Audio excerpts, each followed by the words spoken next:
बच्चों, आज हम कक्षा 10 का यूरोप में राष्ट्रवाद का अध्याय करेंगे। इसमें सबसे पहले इसकी परिभाषा देखते हैं। राष्ट्रवाद किसे कहते हैं? राष्ट्रवाद देश उस भावना को कहते हैं जिसमें देश के प्रति प्रेम और गौरव की अनुभूति होती है, उसे हम राष्ट्रवाद कहते हैं।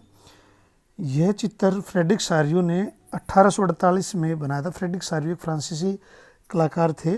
उन्होंने 4 चित्रों की श्रृंखला बनाई थी और इस चित्र में यूरोप और अमेरिका के लोग दिखाए गए हैं, जिसमें सभी उम्र, सामाजिक वर्गों और स्त्री पुरुषों के हैं, जो कि एक कतार में होकर स्वतंत्रता की प्रतिमा की वंदना करते हुए जा रहे हैं। सबसे पहले हमें पढ़ा था कि फ्रांसीसी क्रांति के दौरान कलाकारों ने स्वतंत्रता को महिला का रूप प्रदान किया था और इसमें उस जो ये स्वतंत्रता की प्रतिमा है सफ़ेद रंग की, इसके हाथ में एक मशाल है और दूसरे हाथ में मनुष्य के अधिकारों का घोषणा पत्र है। इस प्रतिमा के सामने ज़मीन पर निरंकुश संस्थानों के अवशेष पड़े हुए हैं और सारियो ने इसमें एक कल्पनादर्श जो कि दुनिया के अलग अलग राष्ट्रों के समूह बटे हुए हैं को दर्शाया है। इसमें राष्ट्रों की पहचान के लिए उनके कपड़े राष्ट्रीय पोशाक से होती है। स्वतंत्रता की मूर्ति से आगे इस जुलूस का नेतृत्व कर रहे हैं संयुक्त राज्य अमेरिका, स्विट्ज़रलैंड और फ्रांस, जो इसमें तिरंगे झंडे से पहचाना जा सकता है। इस प्रकार से चित्र फ्रेडरिक सारियो ने बनाया था। अब इसमें कुछ शब्द आए। एक तो निरंकुशवाद। निरंकुशवाद एक ऐसी शासन व्यवस्था है जिसमें सत्ता पर किसी तरह के कोई अंकुश या कोई रोक नहीं होती, यानी कि जो बगैर किसी रोक टोक के, बगैर किसी के अपना शासन करता है, उसे निरंकुशवाद कहते हैं। दूसरा यूटोपिया। यूटोपिया एक ऐसे समाज की कल्पना है जो इतना आदर्श होता है कि उसका साकार होना संभव नहीं होता, यानी असंभव होता है। यानी कि एक ऐसा समाज जो कि उसको इतना आदर्श स्थिति में उसकी कल्पना की गई है कि वो सच्चाई में, हकीकत में उसको साकार होना संभव नहीं होता। फिर आगे अर्नेस्ट रेनन ने राष्ट्रवाद की परिभाषा दी। अर्नेस्ट रेनन साबान विश्वविद्यालय में उन्होंने एक व्याख्यान दिया जिसमें उन्होंने राष्ट्र की परिभाषा बताई थी। तो अर्नेस्ट रेनन ने जो साबान विश्वविद्यालय में जो व्याख्यान दिया उसका शीर्षक था राष्ट्र क्या है। इस निबंध में अर्नेस्ट रेनन ने लोगों के जो विचार थे उससे पहले जो लोग समझते थे कि राष्ट्र क्या है, उसकी आलोचना की। लोगों का विचार था कि राष्ट्र समान भाषा, नस्ल और धर्म या क्षेत्र से बनता है, जबकि अर्नेस्ट रेनन इसके विरोधी थे। उनके अनुसार एक राष्ट्र लंबे प्रयासों, त्याग और निष्ठा का चरम बिंदु होता है। शौर्य, वीरता से युक्त अतीत, महान पुरुषों के नाम और गौरव की यह सामाजिक पूंजी है जिस पर एक राष्ट्रीय विचार आधारित किया जाता है। अतीत में समान गौरव का होना, वर्तमान में एक समान इच्छा, संकल्प होना, साथ मिलकर महान काम करना और आगे ऐसे काम की इच्छा रखना, एक जनसमूह होने के नाते सब बातें जरूरी हैं। इसलिए राष्ट्र एक बड़ी और व्यापक एकता है और उसका अतीत और रोज होने वाला एक जनमत संग्रह है। तो इस प्रकार से अर्नेस्ट रेनन ने जो पुरानी धारणा थी राष्ट्र की परिभाषा की, उसको उन्होंने बदलने का प्रयास किया। अब आते हैं फ्रांसीसी, अगला भाग में फ्रांसीसी क्रांति और उनके विचार। राष्ट्रवाद की जो सबसे पहले स्पष्ट अभिव्यक्ति हुई थी वो 1789 में फ्रांसीसी क्रांति के साथ हुई थी। यानी उससे पहले जो एक देश राष्ट्रवाद की भावना है उसका कोई स्पष्ट अभिव्यक्ति विश्व में कहीं पर भी नहीं थी। 1789 में फ्रांस पर के पूरे भूभाग पर एक निरंकुश राजा का आधिपत्य था, लुई 16, और फ्रांसीसी क्रांति के कारण जो राजनीतिक और संवैधानिक बदलाव हुए उससे उसकी सत्ता निकलकर फ्रांसीसी नागरिकों के समूह में के पास चली गई और अब इस क्रांति से घोषणा की कि राष्ट्र का गठन होगा और वे ही इसे नियत करेंगे। इस प्रकार फ्रांस में राष्ट्रवाद की भावना के विकास के लिए फ्रांसीसी लोगों में सामूहिक पहचान की भावना उत्पन्न की जा सके, उसके लिए अनेक प्रयास किए गए, जिसमें कि पितृभूमि और नागरिक जैसे विचारों ने एक संयुक्त समुदाय के विचार पर बल दिया, जिससे कि एक संविधान के अंतर्गत सभी व्यक्तियों को समान अधिकार प्राप्त हो सके। फ्रांसीसियों ने एक नया फ्रांसीसी झंडा चुना, जिसने पहले के राष्ट्रीय ध्वज की जगह ले ली। स्टेट्स जनरल के चुनाव सक्रिय नागरिक समूह द्वारा किया जाने लगा और अब उसका नाम बदलकर नेशनल असेंबली रख दिया गया। उसकी नई स्तुतियाँ रची गई, शपथें ली गई और शहीदों का गुणगान हुआ, ताकि उन्हें राष्ट्र के प्रति गौरव महसूस हो सके। और ये सभी जो कार्य किए गए ये राष्ट्र के नाम पर ही किए गए। एक पूरे फ्रांस में केंद्रीय प्रशासनिक व्यवस्था लागू की गई, जिसने अपने भूभाग में रहने वाले सभी नागरिकों के लिए समान कानून बनाए गए।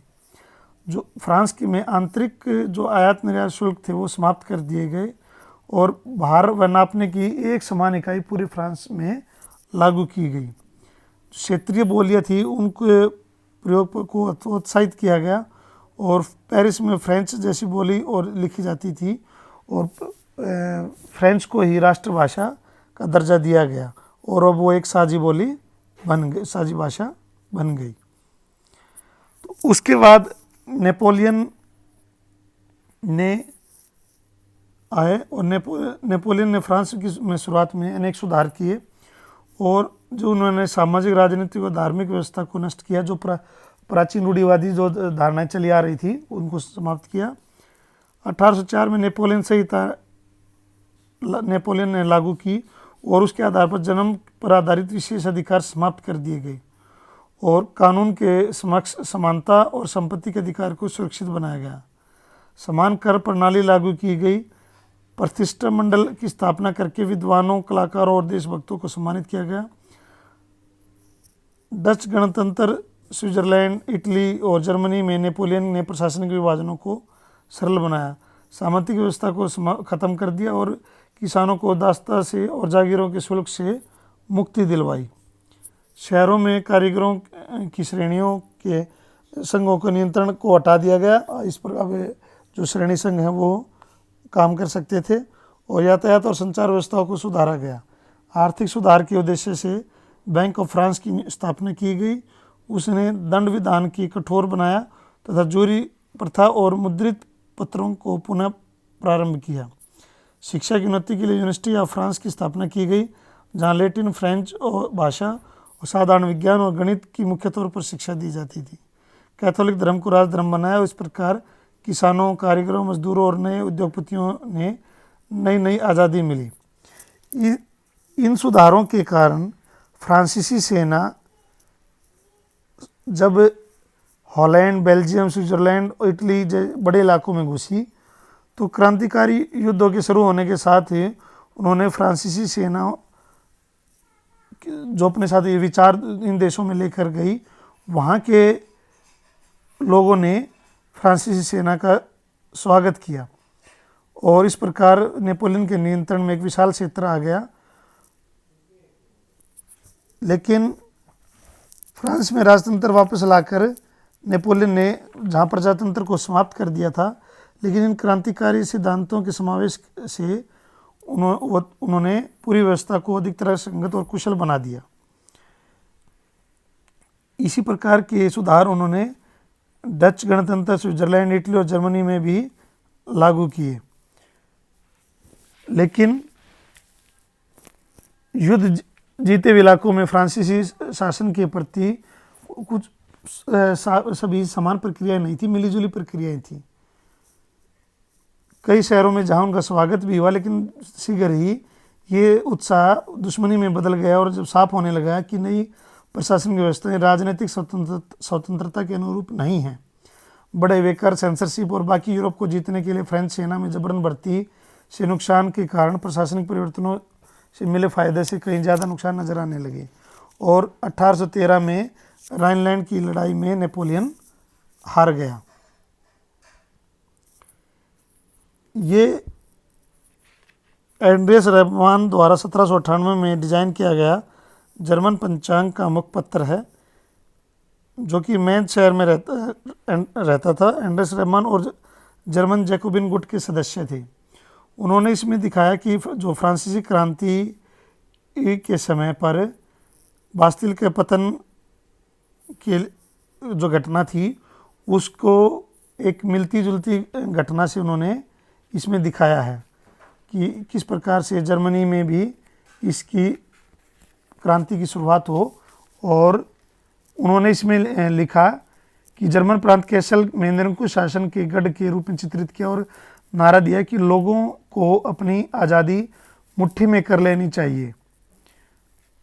और इस प्रकार उन्होंने जर्मनी में राष्ट्रवाद की भावना के विकास के लिए शुरुआत की।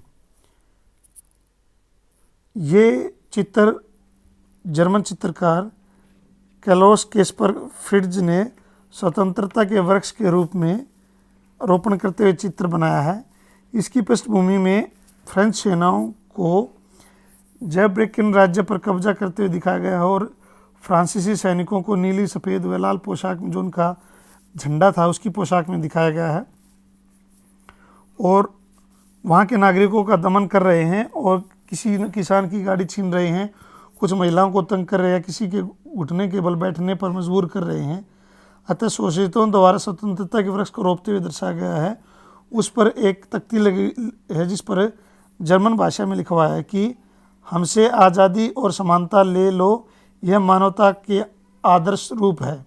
यह एक तरह से फ्रांसीसियों पर किया गया व्यंग्य था, क्योंकि वे कहते थे कि वे जहाँ जाते हैं वहाँ राजतंत्र का अंत करके नई आदर्श व्यवस्था कायम करते हैं, यानी वे मुक्तिदाता हैं। तो उस चीज़ पर उन्होंने व्यंग्य दिया कि वो सभी जो परिवर्तन कर रहे हैं वो स्वतंत्रता के बल पर छीनने के कारण कर रहे हैं और स्वतंत्रता इन सब से ज़्यादा महत्वपूर्ण है। अब यूरोप में राष्ट्रवाद का निर्माण 18वीं सदी के मध्य तक यूरोप में वे राज्य नहीं थे जिनको आज हम जानते हैं, जैसे जर्मनी, इटली, स्विट्जरलैंड। आप इस चित्र में देख सकते हो कि उस समय ओटोमन साम्राज्य, ऑस्ट्रियाई साम्राज्य, पर्शिया, तो इस तरह से के राज्य यूरोप में थे। तब डच राजशाहियों कैंटनों में बटे हुए थे और उनकी भाषा भी अलग अलग थी और विभिन्न जातियों के समूह सदस्य थे। और औद्योगिक उत्पादन शुरू होने के बाद तथा कुलीनों के विशेषाधिकार जब समाप्त हो गए, उसके बाद शिक्षक और उदारवादी मध्य वर्ग का जो विकास हुआ, उसी में राष्ट्रीय एकता के विचार भी लोकप्रिय हुए। उदारवाद क्या होता है? उदारवाद लिबरलिज्म शब्द लातिन भाषा के मूल शब्द लिबर से लिया गया है, जिसका अर्थ है आज़ाद। जो नया मध्य वर्ग विकसित हुआ उसके लिए उदारवाद का अर्थ व्यक्ति की आज़ादी और कानून के समक्ष सबकी बराबरी था। इसी दौरान 1834 में पर्शिया की पहल पर एक 39 राज्यों का जर्मन महासंघ स्थापित किया गया, जिसका नाम जालवेराइन रखा गया, जिसने उन आंतरिक शुल्कों को जो अवरोध थे व्यापार के लिए उनको समाप्त कर दिया गया और जो अलग अलग मुद्राएं थी जो 30 से अधिक थी उनको घटाकर 2 कर दिया गया, जिससे कि जर्मन भाग में व्यापार की तरक्की उन्नति हो सके। 1815 के बाद यूरोप में जो विकसित नई रूढ़िवादी और मान्यताएं स्थापित की गई। जब 1815 में नेपोलियन के हार के बाद विभिन्न जो विजित राष्ट्र थे उन्होंने मिलकर वियना में एक संधि की और संधि के आधार पर 1815 में स्थापित रूढ़िवादी शासन व्यवस्थाओं की आधार पर 1875 में स्थापित रूढ़िवादी संस्थाओं की व्यवस्था निरंकुश थी और वे अपनी आलोचना और असहमति सहन नहीं कर सकते थे और अधिकतर सरकारों ने सेंसरशिप के नियम बनाए, जिनका उद्देश्य फ्रांसीसी क्रांति के से संबंधित स्वतंत्रता, उदारवाद और मुक्ति के विचार पर नियंत्रण लगाना था। तो इस प्रकार की जो उनकी मान्यताएं थी उनके आधार पर उन्होंने 1815 में ब्रिटेन, रूस, पर्शिया और ऑस्ट्रिया, जिन्होंने मिलकर फ्रांस को हराया था, नेपोलियन को हराया था, के प्रतिनिधि वियना में समझौता करने के लिए मिले और इस सम्मेलन की मेज़बानी ऑस्ट्रिया के चांसलर ड्यूक मेटरनिक ने की थी। इसके जो मुख्य बातें आई उसमें फ्रांस में बुर्बो राजवंश को दोबारा बहाल कर दिया गया और लुई फिलिप को वहाँ का राजा बनाया गया। फ्रांस की सीमाओं पर कई राज्य कायम कर दिए गए ताकि भविष्य में फ्रांस विस्तार न कर सके। जर्मन परिसंघ को बरकरार रखा गया। इसका मुख्य उद्देश्य नेपोलियन द्वारा बर्खास्त किए गए राजतंत्रों की बहाली था। इसमें पोलैंड को 2 भागों में बांट दिया गया। पोलैंड का एक भाग रूस को दे दिया गया, जिस पर रूस का अधिकार हो गया। और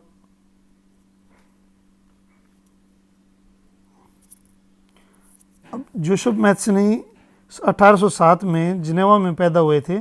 वो कार्बोनारी गुप्त संगठन के सदस्य बने और मार्सेई में उन्होंने यंग इटली और बर्न में यंग यूरोप की स्थापना की और एक गणतंत्र राष्ट्र के रूप में इटली के एकीकरण पर में उनका विश्वास था। मैथ्सनी को विश्वास था कि ईश्वर की मर्जी के अनुसार ही राष्ट्र ही मनुष्यों की प्राकृतिक इकाई है। अब इसके आगे क्रांतियों का एक युग शुरू हुआ जो कि 1830 से 1848 तक चला। इसमें सबसे पहला जो विद्रोह हुआ वो फ्रांस में हुआ 1830 में, जो 1815 की वियना की संधि के द्वारा बूर्बो राजाओं का शासन दोबारा स्थापित किया गया था। उनको सत्ता से हटा दिया गया और उनकी जगह संवैधानिक राजतंत्र स्थापित किया गया, जिसके अध्यक्ष लुई फिलिप थे। मेटरनिक ने कहा था कि जब फ्रांस छींकता है तो बाकी यूरोप को सर्दी जुकाम हो जाता है।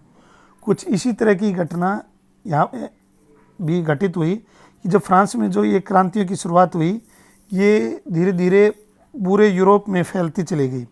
जुलाई में ब्रसेल्स में विद्रोह भड़का और वो यूनाइटेड किंगडम ऑफ नीदरलैंड से अलग हो गया। उसके बाद यूनानी स्वतंत्रता युद्ध ने पूरे यूरोप के शिक्षित अभिजात वर्ग में राष्ट्रीयता भावनाओं का संचार किया। 15वीं सदी में यूनान ओटोमन साम्राज्य का हिस्सा था और यूरोप में क्रांतिकारी राष्ट्रवाद की प्रगति से यूनानियों को आज़ादी के संघर्ष 1821 में उन्होंने आरंभ किया। यूनानियों ने राष्ट्रवादियों के निर्वसन में रह रहे यूनानियों के साथ पश्चिम यूरोप के अनेक लोगों का भी समर्थन मिला, जो कि प्राचीन यूनानी संस्कृति से सहानुभूति रखते थे। कवियों और कलाकारों ने यूनान को यूरोपीय सभ्यता का पालन न बताकर प्रशंसा की, क्योंकि ज़्यादातर यूरोपियन मानते थे कि जो यूरोपियन संस्कृति की शुरुआत है वो यूनान से हुई है। तो उन्होंने यूनान को यूरोपियन संस्कृति का पालना माना और उन्होंने एक मुस्लिम साम्राज्य के विरुद्ध यूनान के लिए संघर्ष के लिए जनमत जुटाया। अंग्रेज कवि लॉर्ड बायरन ने धन एकत्रित किया और बाद में वो युद्ध लड़ने भी चले गए, जहाँ 1824 में उनकी बुखार से मृत्यु हो गई। अंततः 1832 में कुस्तुनतुनिया की संधि से यूनान को एक स्वतंत्र राष्ट्र के रूप में मान्यता मिली। उसके बाद पोलैंड में भी इस प्रकार की क्रांति हुई। वियना की संधि द्वारा पोलैंड को 2 भागों में बांटा गया था और एक इसका बड़ा हिस्सा रूस को इनाम के तौर पर मिला था। रूस के कब्जे के बाद पोलैंड में पोलिश भाषा को स्कूलों से बलपूर्वक हटा दिया गया और वहाँ रूसी भाषा को जबरदन उन पर लादा गया। 1831 में रूस के विरुद्ध एक सशस्त्र विद्रोह हुआ, जिसको रूस ने कुचल दिया। लेकिन इस विद्रोह ने इसके जो सदस्य थे उनको राष्ट्रवादी विरोध के लिए भाषा को उन्होंने हथियार बनाया। चर्चों में आयोजन और संपूर्ण धार्मिक शिक्षा में पोलिश का भाषा का इस्तेमाल हुआ और बड़ी संख्या में पादरियों और बिश्पों को जेल में डाला गया। उनको सज़ा के लिए साइबेरिया भेजा गया और जिन्होंने रूसी भाषा का प्रचार करने से इनकार किया गया, उनके ऊपर अत्याचार किए गए। और इस प्रकार पोलिश भाषा रूसी प्रभुत्व के विरुद्ध संघर्ष के प्रतीक में रूप में देखी जाने लगी और अंततः उनको इस चीज़ में सफलता भी मिली। उस दौरान जो रूमानी कल्पना है उसने भी राष्ट्रवाद की भावना को बढ़ाने के लिए वो कारगर सिद्ध हुई। राष्ट्रवादी भावनाओं को गढ़ने में कला, काव्य और कहानियों और संगीत ने महत्वपूर्ण योगदान दिया। प्रमुख एक चित्रकार थे चिंतक योहान ग्राटफील्ड। वो एक जर्मनी रोमानी चिंतक थे। उनका दावा था कि राष्ट्र की सच्ची आत्मा लोक गीतों, जन काव्यों और लोक नृत्यों में प्रकट होती है और उन्होंने जो जर्मन स्थानीय जो लोकगीत थे उनको एकत्रित किया और जर्मनी में राष्ट्रवाद की भावना के विकास करने के लिए प्रयास किया। इसी प्रकार ग्रीम बंधु थे, जिनमें जैकब ग्रीम और विल्हेम ग्रीम थे, जिन्होंने का जन्म 1775 और 1786 में जर्मनी के हनाउ शहर में हुआ था।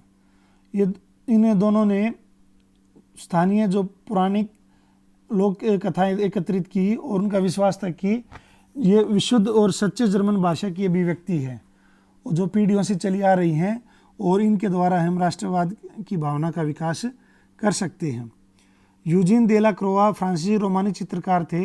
उन्होंने अपने चित्र द्वारा यूनानियों के लिए सहानुभूति जगाने का प्रयास किया। उन्होंने 1824 में एक चित्र बनाया जिसका नाम था द मैसर एट कियोस।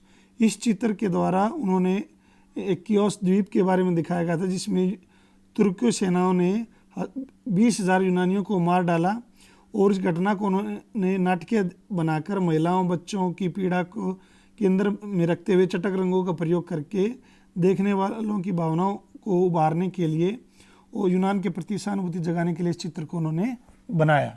इस प्रकार से जो रोमानी कल्पनाएं थी उन्होंने राष्ट्रवाद की भावनाओं का विकास यूरोप के विभिन्न देशों में किया।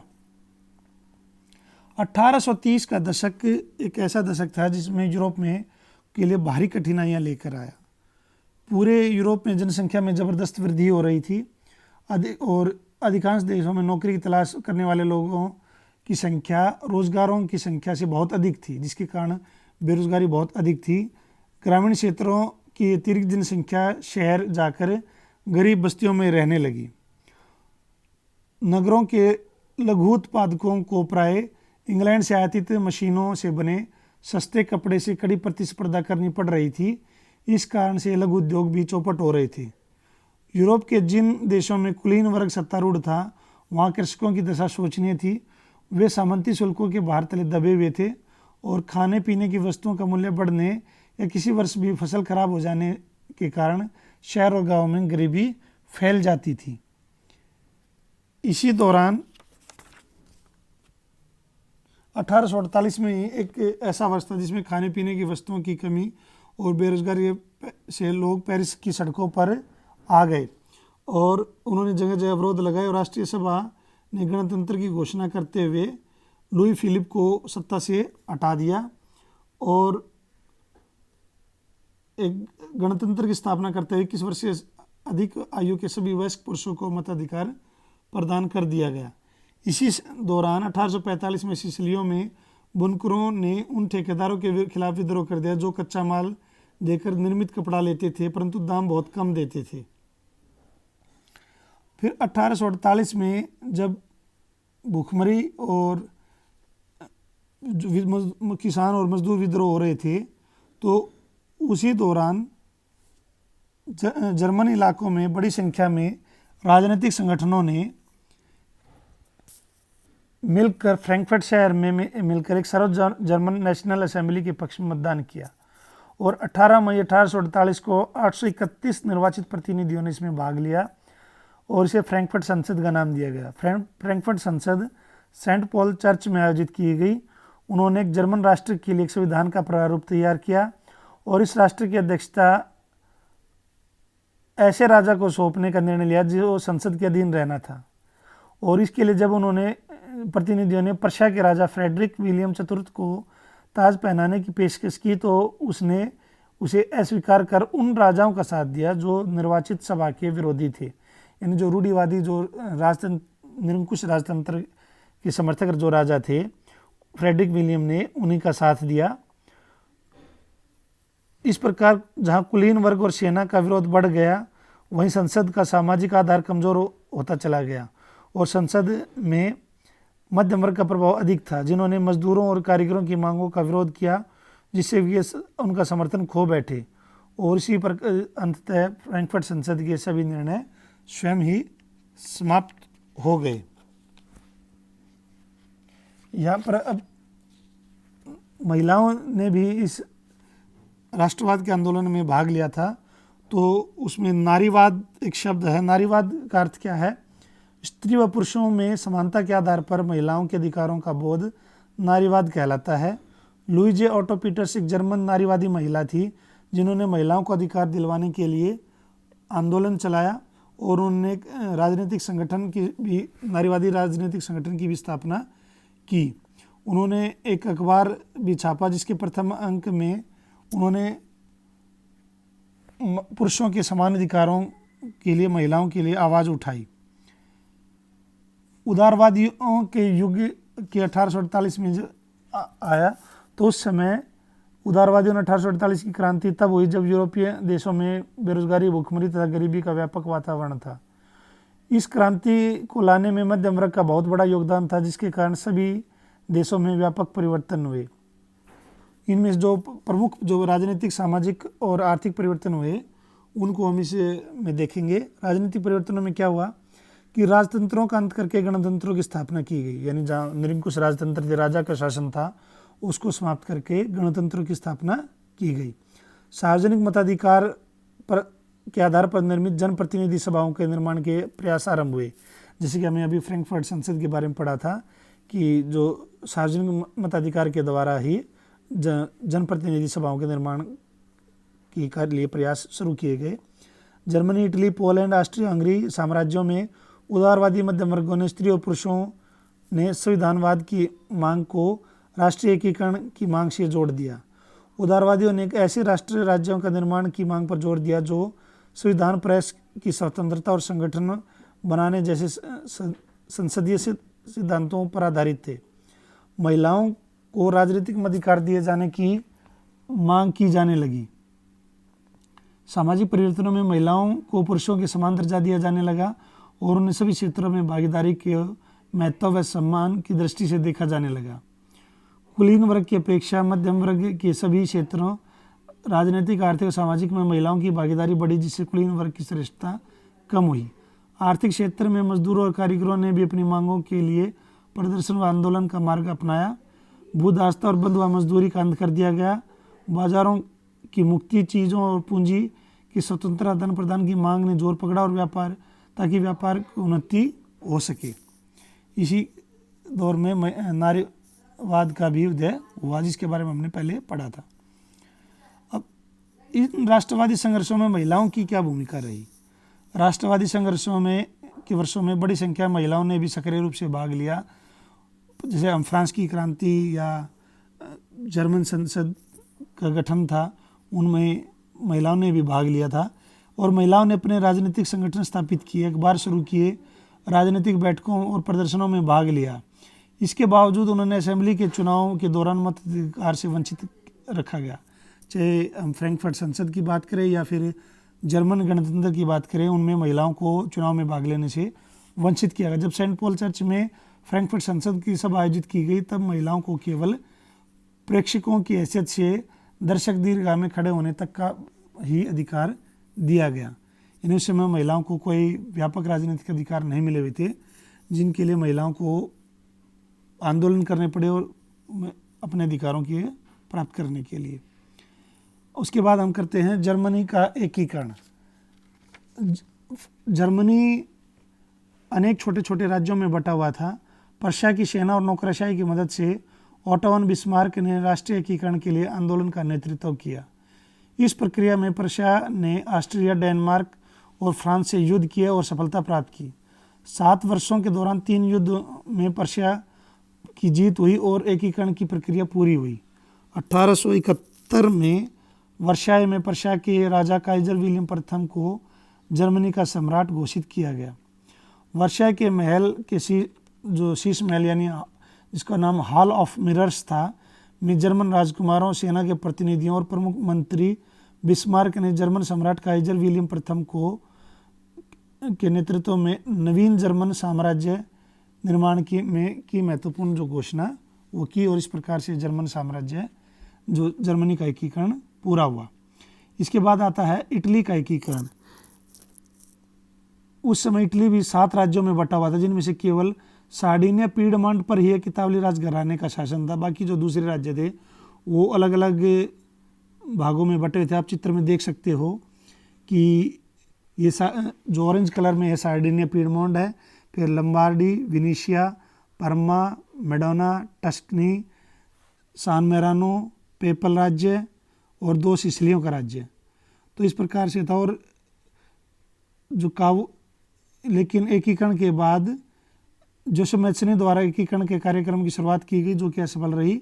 उसके बाद जो मंत्री कावूर ने गैरिबाल्डी की मदद से आंदोलन का नेतृत्व किया और इन सभी राज्यों को मिलाकर 1861 में विक्टर एमुनुएल द्वितीय को एकीकृत इटली का राजा घोषित कर दिया गया। और उसके बाद ये जो दूसरा चित्र है इसके में दिखाया गया है कि किस प्रकार से 1858 में सार्डिनिया पीडमोंट, उसके बाद 1866 में इसमें लंबार्डी और वेनेशिया को मिलाया गया। 1854 से 1860 के बीच में परमा और मेडोना को मिलाया गया। 1870 में टस्कनी को मिलाया गया और पेपल्स राज्यों को मिलाया गया। 1860 में ये दोनों सिसिलियों को में राजतंत्र की स्थापना थी जहाँ पर उनको मिलाया गया। और 1858 में इसको मिलाया गया। तो इस प्रकार से एकीकृत इटली हुआ और 1861 में विक्टर एमुनुएल द्वितीय को एकीकृत इटली का राजा घोषित किया गया। अब आगे आती है ब्रिटेन की अजीब दास्तान। ब्रिटेन में एक राष्ट्रवाद का विकास एक लंबी संवैधानिक प्रक्रिया के द्वारा हुआ। इसको अजीब इसलिए कहा जाता है क्योंकि इसमें किसी प्रकार की रक्त रंजित क्रांति नहीं हुई, जो कि उस समय के यूरोप में जो क्रांतियाँ हो रही थी उसके एकदम विपरीत थी। और इस प्रक्रिया को हम रक्तहीन क्रांति के नाम से जानते हैं। इसकी घटनाएं जो हैं वो इस प्रकार हैं कि 18वीं सदी के पूर्व में ब्रिटानी एक राष्ट्र नहीं था।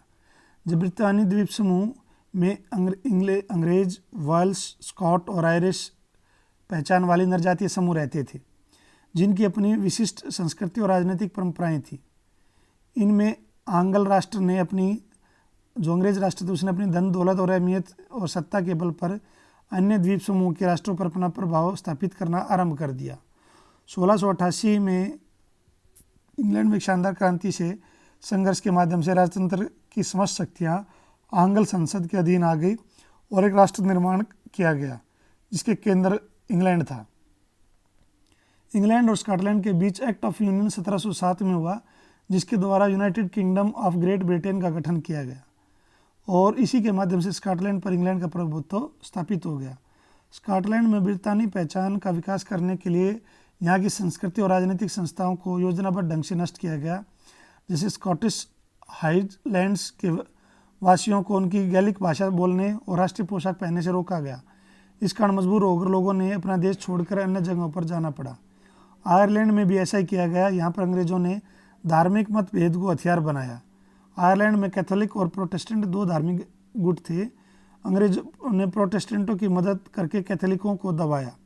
1798 में वुल्फ टोन और उनकी यूनाइटेड आयरिशमैन नेतृत्व में जो विद्रोह से दबा दिया गया और आयरलैंड को यूनाइटेड किंगडम का भाग बना लिया गया।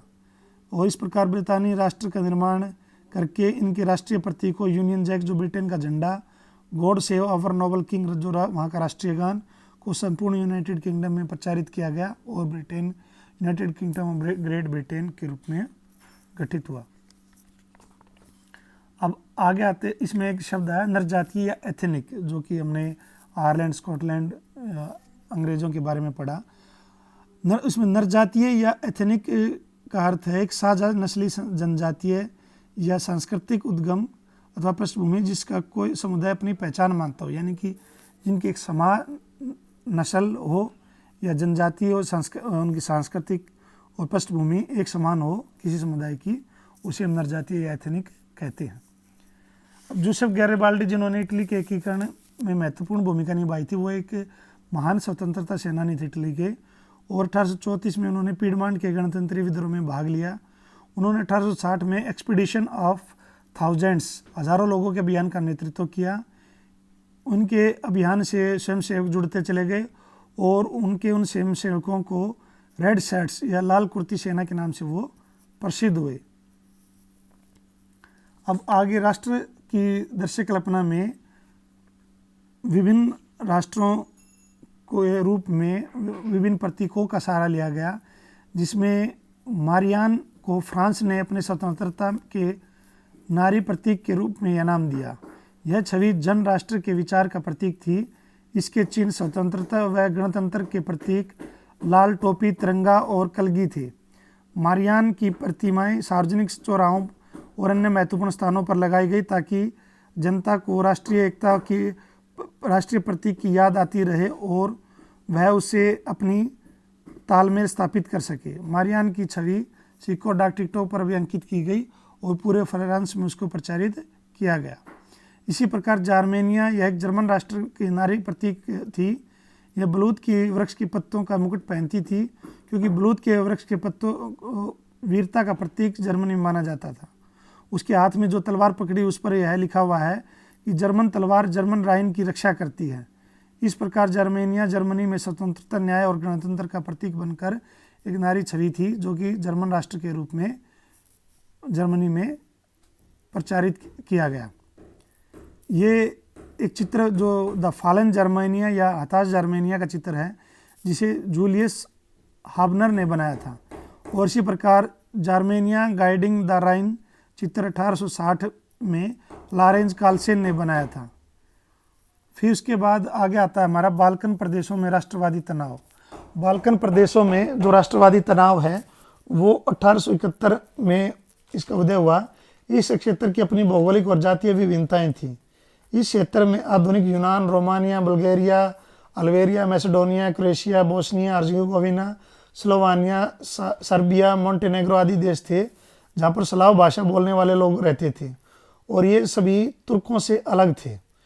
तुर्कों और इन ईसाई प्रजातियों के बीच मतभेद के कारण यहाँ पर हालात भयंकर हो गए और जब स्लाव राष्ट्रीय समूह ने स्वतंत्रता और राष्ट्रवाद का विकास हुआ तो इनके बीच तनाव की स्थिति और भी भयंकर हो गई।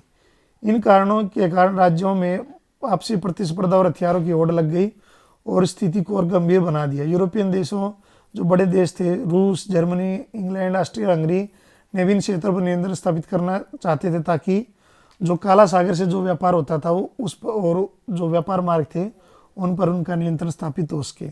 इस प्रकार बाद में फिर ये सभी राज्य एक स्वतंत्र राष्ट्र के रूप में विकसित हुए। इस प्रकार ये हमारा यूरोप में राष्ट्रवाद का अध्याय था। Thank you.